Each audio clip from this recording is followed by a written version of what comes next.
The views and opinions expressed on this program are not necessarily those of this station, JVC Broadcasting Management, or its sponsors. With so many people living longer, the fear of outliving your money becomes a reality for many of us. Will I be a financial burden? Will I outlive my money? How will I be remembered? My name is Neil Himmelstein, president of Main Street Planning Group. Please contact me by visiting mainstreetplanninggroup.com. That's mainstreetplanninggroup.com, or call 631-647-4694. I will introduce you to strategies that will guarantee you will not outlive your money, that can guarantee you will not be a burden on your loved ones. Through a collaborative approach, we will uncover solutions that offer tax-efficient strategies, lifetime income, and legacy planning, choice, organization, direction, and education. That is the code we stand behind. Contact mainstreetplanninggroup.com, that's mainstreetplanninggroup.com, or call 631-647-4694. And listen to me every Friday at 3 p.m. as I host the Main Street Code for Financial Success, right here on 103.9 LI News Radio.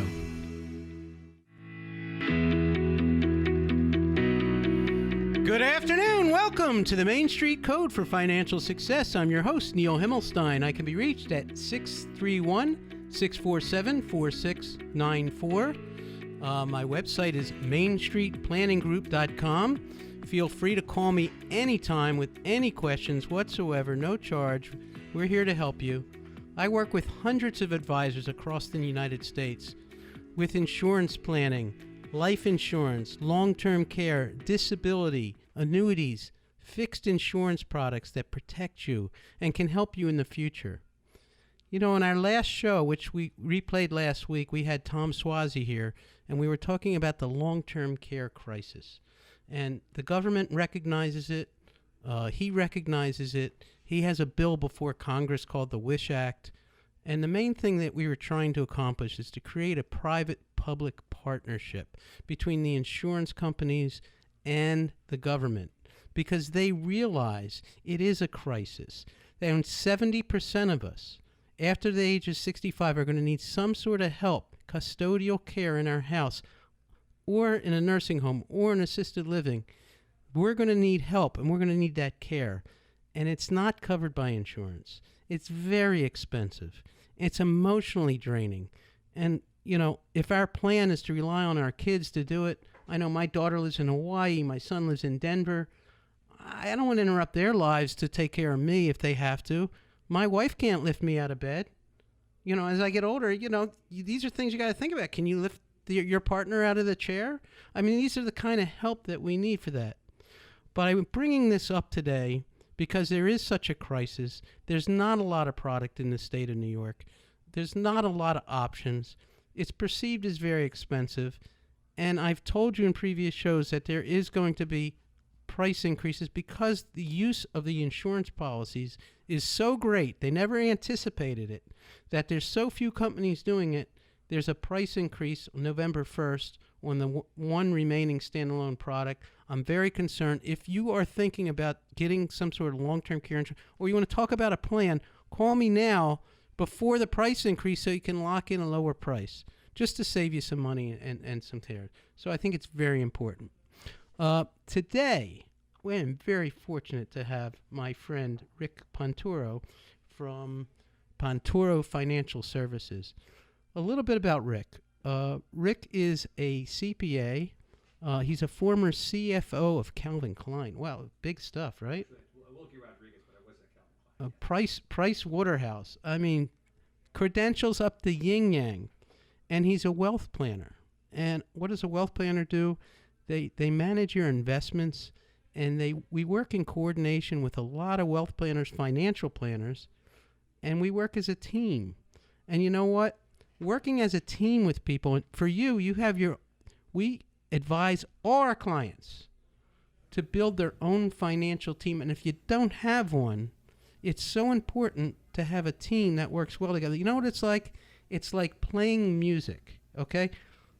I played the saxophone when I was a kid. I played clarinet, but I couldn't do it out. My dad playing piano, and I have a brother who played guitar, and I have another brother who played clarinet. We had a band, but you know what? It didn't work solo. We all sucked. Together, wow, what power.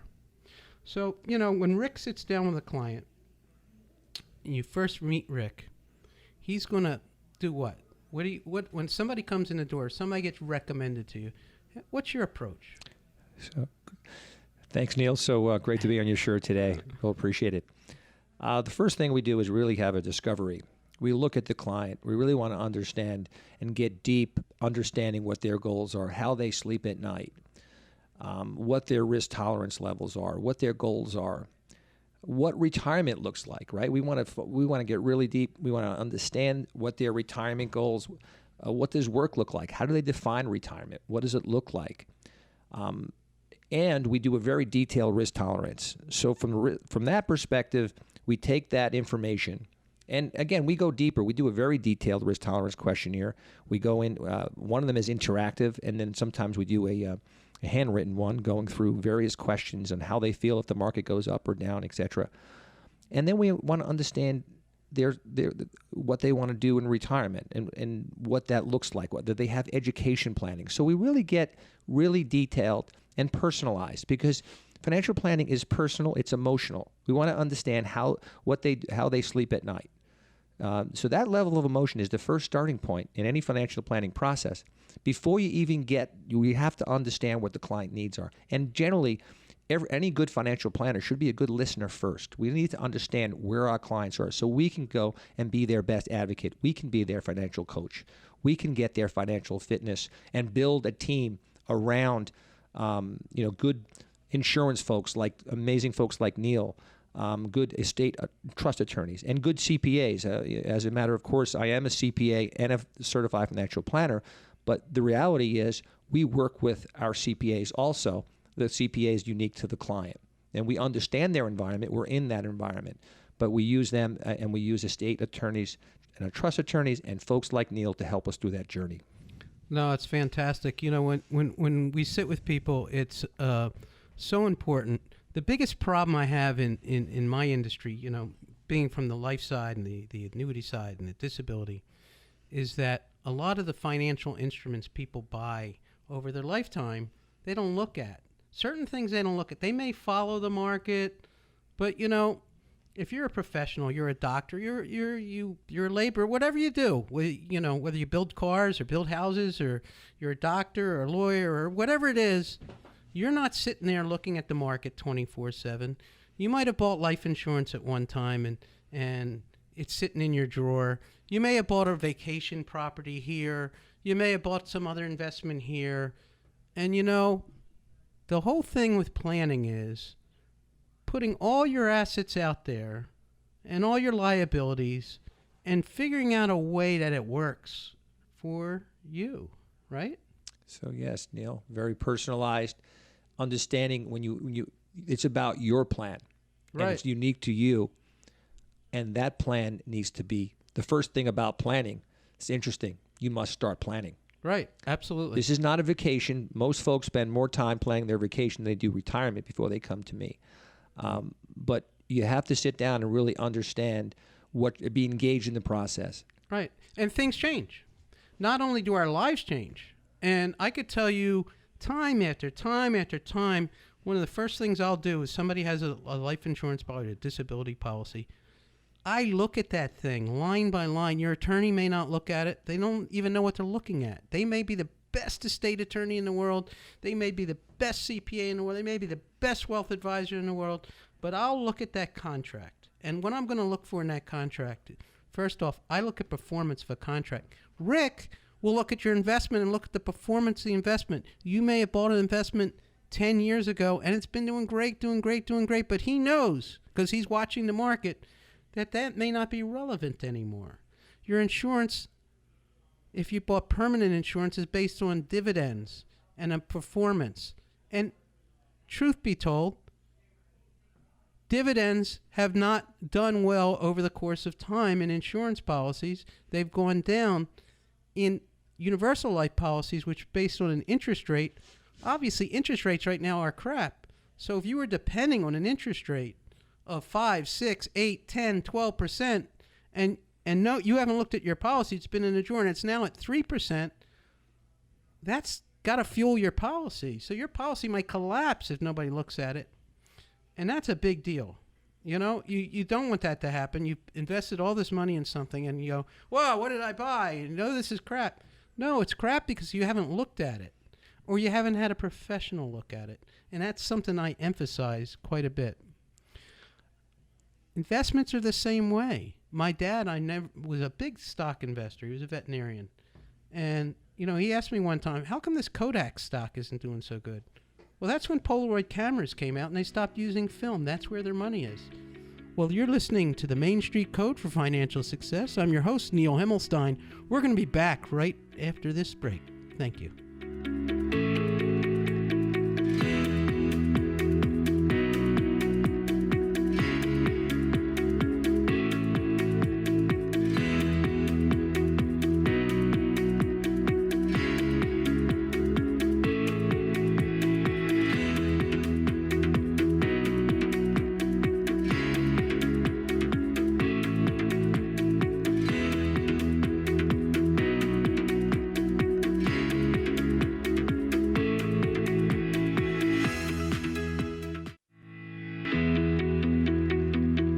Welcome back to the Main Street Code for Financial Success. I'm your host, Neil Himmelstein, 631-647-4694. Ask me any question. If there's something that I covered on this show and you have further questions about it or something you'd like me to discuss, please reach out and talk to me.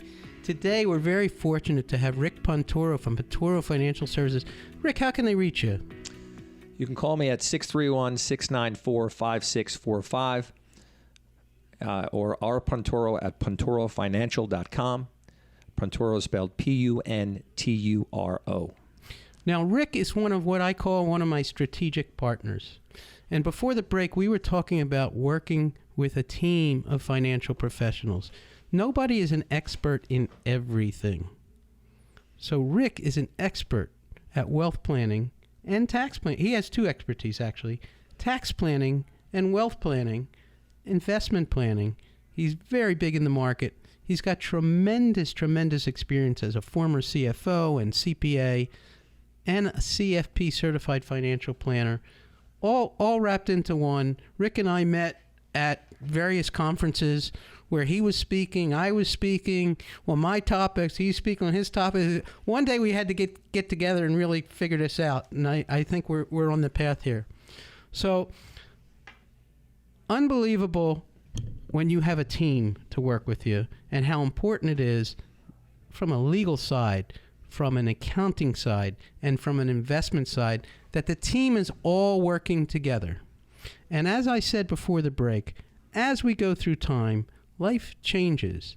And you may have had the best real estate broker, the best accountant, the best attorney, and you bought this, and you had a business, and you sold it, and you bought another business, and you did this and that. But life changes, and contracts change, and things change. And if you don't review your plan, it can be a disaster when you need your plan to work for you best, when there's an emergency, where you become disabled or you mentally lose it, or you're skiing and you get in an accident. Where's this? Where's that? Where's that? If you don't have a plan, if you don't have a team of professionals behind you, it could be an absolute disaster. Wouldn't you agree, Rick? I would 100% agree. So these are things that we see. Now, some of the things I see in insurance contracts, one of the big things I see and I review is the beneficiary. I recently met with a very wealthy gentleman, owns a monster business. He told me, actually, I just emailed him before I got here, so if he's listening, he's bought a lot of life insurance over the years, and his corporation has bought a lot of life insurance. I said, who owns it? He says, I own it all. I said, great. What he doesn't realize is ownership is a big issue. If you own it all, it's all part of your estate. If you have a trust that owns it, they own it, it's not part of your estate, and it's not going to be taxed. Huge. Then we have other situations. We get married. We have a child. We're going to leave the benefit to my wife and secondarily to my child. Then we have another child. Well, guess what? Life insurance works by contract. So if you happen to pass away, that second child has been disinherited. Irrespective of the will. Irrespective of the will. So life insurance works by contract, not by will. And again, everyone should have a will. And don't do it online. Just like I don't want you to buy life insurance online, I don't want you to do investments on your own. Seek out advice. It's not costly. What's costly is if you make a mistake. And I could tell you mistake after mistake when people buy stuff on, everybody say, oh, Quicken, the accountants are going to be out of business. That's not true, right? No, I think accountants are doing pretty well. Folks Right. need advice. They're so busy that you can't get enough accountants to help the accountants that are doing the business. Insurance now is being sold online. Do you know what you're buying? You dial 1-800-LIFE insurance and somebody's going to give you a quote with some company, and you may have, we had situations recently, somebody had a high calcium score. They declined them. A young guy, high calcium score. Well, if they had spoken to us ahead of time, we would know that he had a heart history. However, he diets, he lost weight and everything else, and another company would get not a problem. And that happens all the time. But if you are buying online, you don't get that. Or you'll buy a product that's the cheapest price, but you can't convert it. So what good is it if you buy a term and at the end of your 10 years, it's no good anymore? Do you know how much percentage? I know you do mostly wealth planning and you do insurance. Do you know what percentage of term policies actually pay out? Do you know, Rick? A small percentage. Take a guess. Small percentage. I don't want to put you on the spot. No, you're going to give me... less than 2%. Yeah, it's a small percentage. I was going to say less than 5 for sure. Yeah. Less than 2% of all term policies actually pay it. So no wonder they can give it away cheap. If they're just taking in your premium dollars and you don't have a permanent policy, well, guess what? Because the insurance company knows they're not paying it out. Now, they do pay out some, and it's a great hedge. And listen, I'm a big advocate. Young kids going to college, blah, blah, blah. You need a lot of coverage. You need a lot of coverage during that time. It's very cheap. Buy it. It's cheaper than a cup of coffee every day. Yeah, people go to Starbucks. They spend $5 a day. Or Starbucks or fancy place, and they'll spend $5 a day. For $5 a day, you might be able to get, if you're a young person, $500,000, $1 million of coverage. In case you don't come home that day. It's so you don't go unprotected. You have car insurance. You have homeowners insurance. You need to buy life insurance. Now, permanent insurance, you have for your lifetime. You can change it. It's flexible. You can put more money in it. You can put less. It's a great asset class.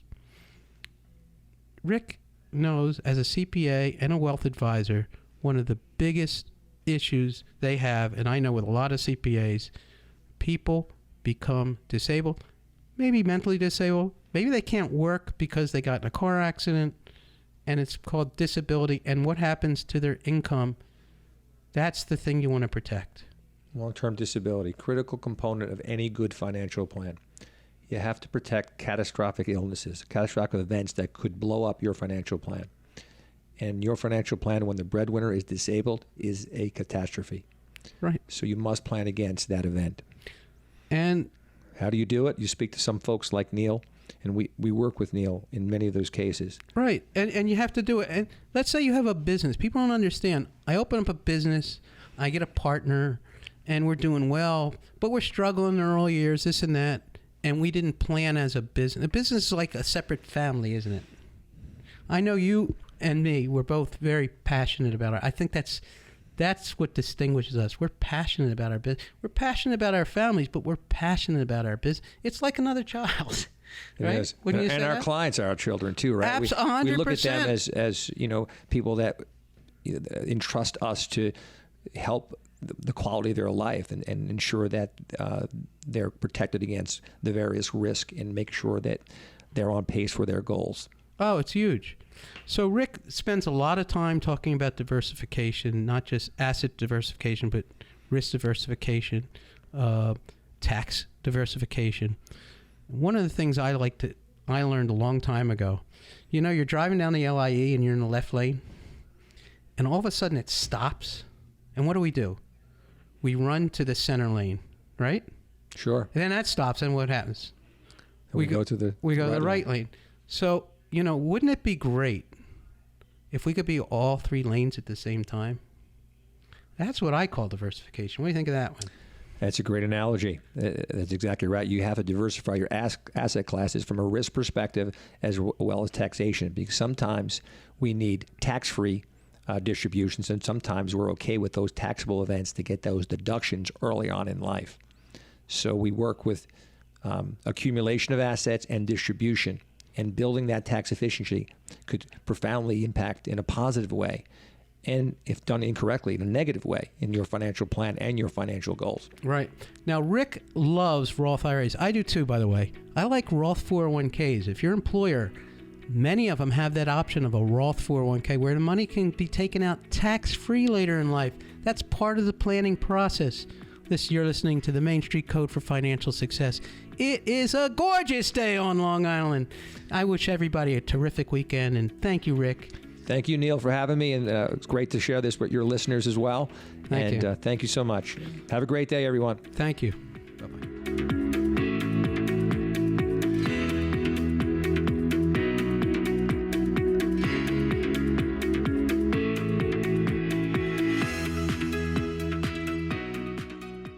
The views and opinions expressed on this program are not necessarily those of this station, JVC Broadcasting Management, or its sponsors.